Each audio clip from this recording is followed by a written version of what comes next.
Let's turn back into the kid. He's not the neighbor, it's Bryce. Okay, It is okay. Bryce. You're not Z. What do you mean I'm not Z? Get away from me. What do you mean I'm not Z?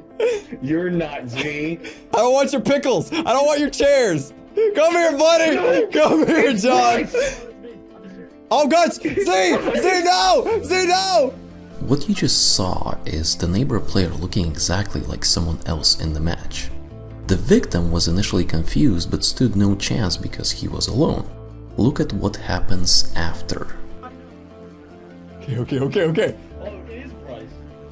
Other players are freaking out, but since the neighbor now has the skin of a different player using the mask item, they immediately accept him into the group.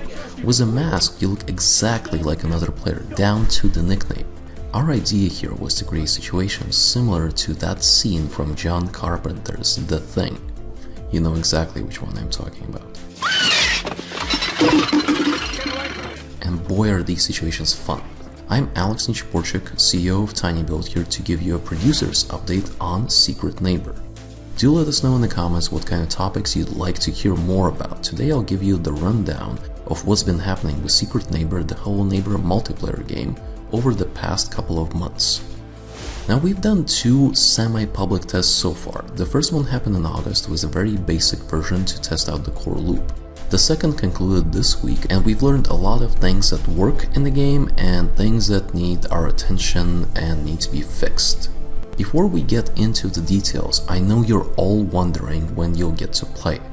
Before we give the alpha into the hands of fans, we need to figure out a few things like matchmaking and how do we rate players, and maybe we allow players to rate each other.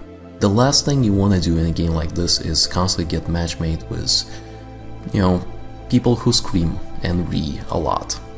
It's a lot of fun to play with friends right now, and we need to solidify that experience first before moving on to playing with people you don't know, or playing with randoms.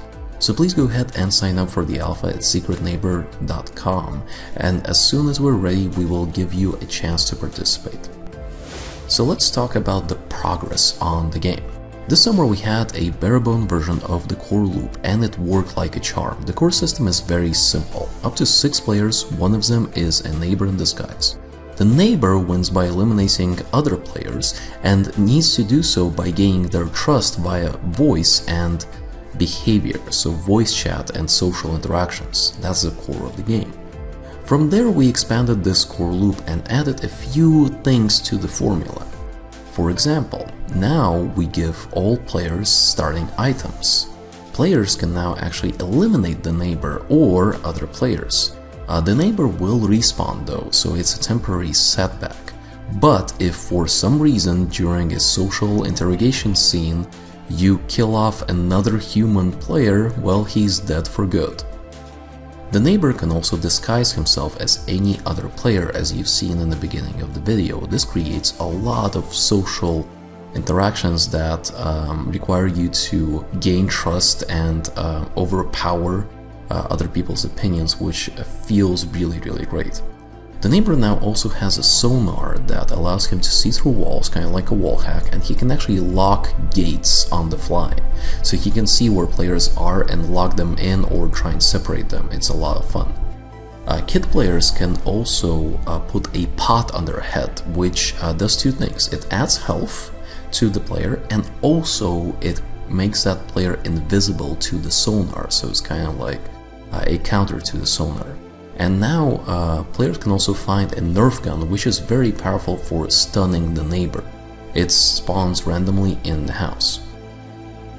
Another change is that nicknames are now visible on top of player models, and this is going to get nerfed a little bit because we want you to be able to see the player nickname only when in proximity, so that if you see someone running past you will not be able to see their nickname.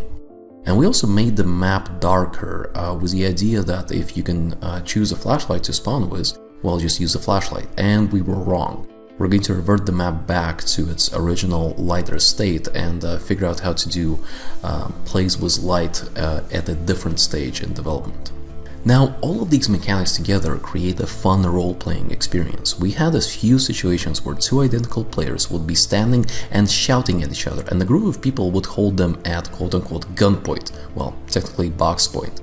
They would basically be monitoring them while others scavenge for items around the house. So, if you eliminate the neighbor player, it is fine and everyone trusts each other. But there were situations where for some reason we ended up eliminating not the neighbor player.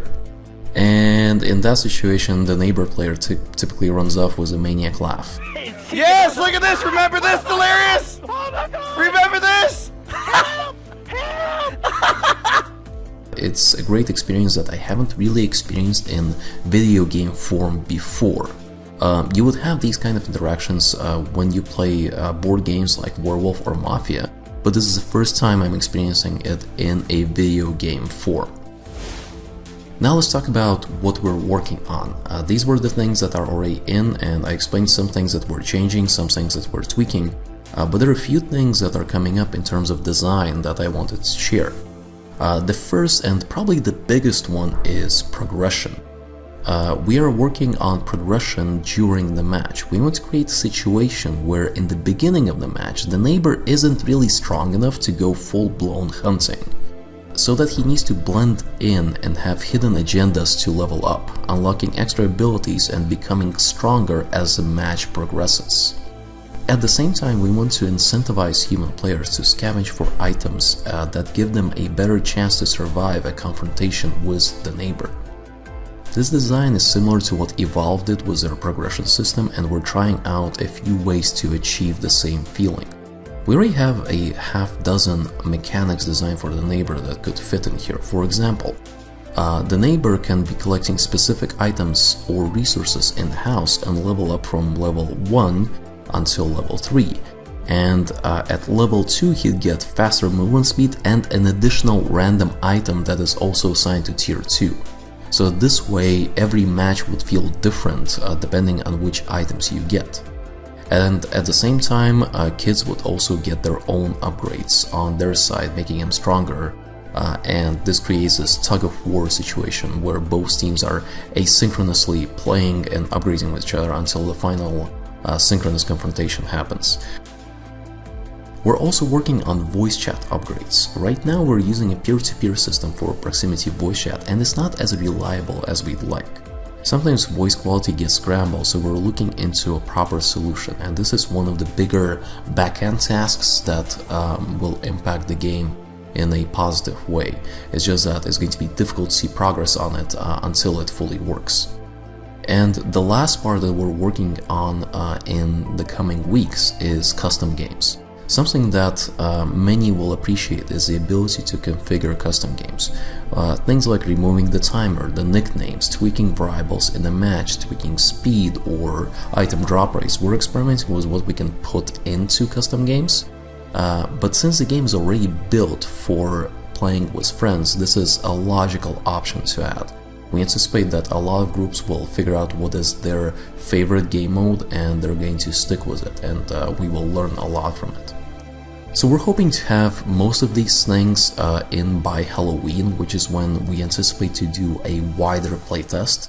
So stay tuned for news on that, and thanks a lot for listening.